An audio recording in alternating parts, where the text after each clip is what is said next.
She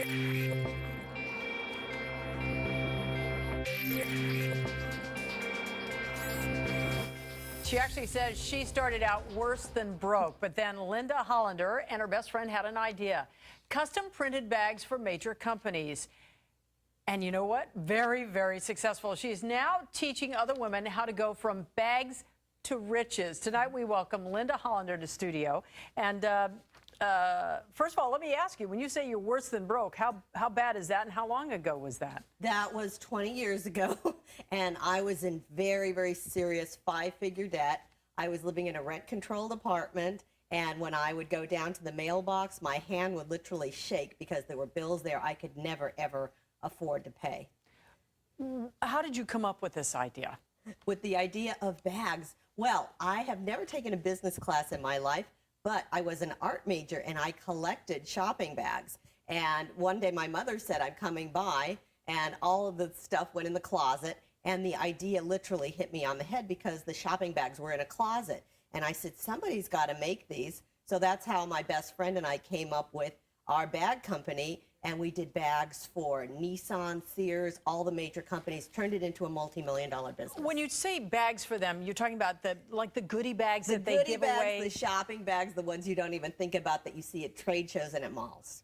Ah, so you came up with this idea. Is this your friend in here you're talking about? No, that's me. No, I see that's you, but there was a blonde-haired lady in there as well. A blonde-haired lady? No. My best friend is also a brunette like me. Okay. Well, obviously it was just somebody who was very happy about the bags. Yes. How successful have you been? It has been an amazing journey this past 20 years being an entrepreneur. I paid down that debt we talked about. I got out of a dead-end job where my soul was crying out. And best of all, I got out of an abusive 4.5-year relationship. And after I fired my boss and dumped this abusive boyfriend, 3.5 weeks later, I met my husband. So all of the dreams that I had were realized when I learned how to start and succeed in a business. The problem, though, for a lot of people when they're in a situation like that is, A, coming up with the idea and then having the wherewithal to go do it. How do you do that? How do you counsel people to do that? Well, fear is a big thing, and I'm glad you brought it up because that's on everybody's mind when they start that business, because they think of this great idea, and you think of like 20 ideas in the morning before you've had your coffee, but most people do not implement any of those great ideas. The way I think of it as fear is, what if you don't do it? You have to live a life of regret. And I didn't want that for me. I didn't want to be a victim. I wanted to design my own life. A lot of small businesses are started by women. Yes. What advice would you give them? What's the biggest mistake women tend to make when they start out? I think women think too small when they start out. I don't think their dreams are big enough. I think they need to get success teams together. We talk about that, and I talk about that in my book, Bags to Riches.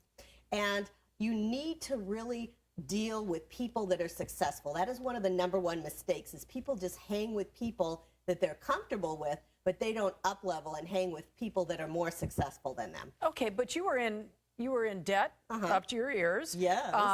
You were an art major. You weren't a business major. I was an art major. I knew nothing about business. Where did you begin? You had this idea. What was your first step? My first step was to interview other people who started similar businesses. My first step was to really get my team together. And, I didn't... But a team, how do you assemble a team? How do you assemble a team? You don't have money to pay them. I mean... You can do trades. We talk about this at my event at the Women's Small Business Expo. You can trade with people to get their advice. You can use interns. There's, as a small business, you don't have the money, but you have cornered the market on creativity. We mentioned that a lot of small businesses are started by women. What's the difference between a woman starting a business and a man starting a business? Is there much? I think there is, because the #1 thing that women have and their advantage in business is relationships, because women are the relationship tenders of society.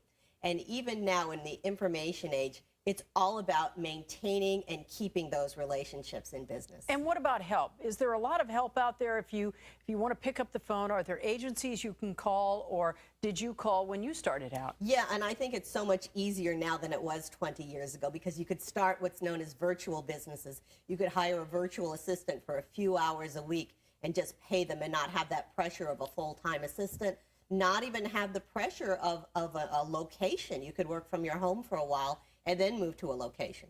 And you've written a book? Yes. I've written Bags to Riches, 7 Success Secrets for Women in Business by the Wealthy Bag Lady, and that's my moniker, being the Wealthy Bag Lady. Okay, well, thank you so much for coming in. Oh, my Certainly pleasure. appreciate it. Thank you. Good luck. Thank you. Any new bags on the horizon? Any new bags? Well, the bag industry is undergoing, as you know, a lot of changes. It's all about being green. It's all about reusability, and that's what we're implementing in our work. All right, thank you again. Thank you.